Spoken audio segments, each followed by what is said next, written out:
أعوذ بالله من الشيطان الرجيم. بسم الله الرحمن الرحيم.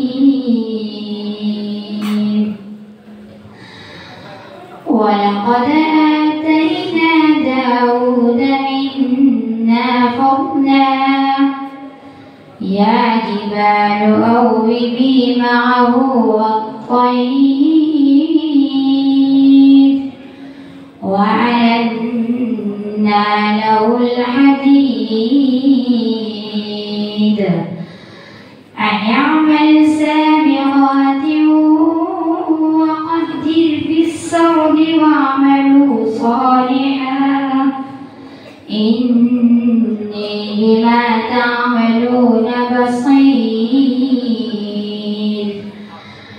ولسليمان الريح غدوها شهر ورواحها شهر وأسلنا له عين القطر ومن الجن من يعمل بين يديه ومن الجن من يعمل بين يديه بإذن ربه ومن يزغ منهم عن أمرنا نذقه من عذاب السعير. صدق الله.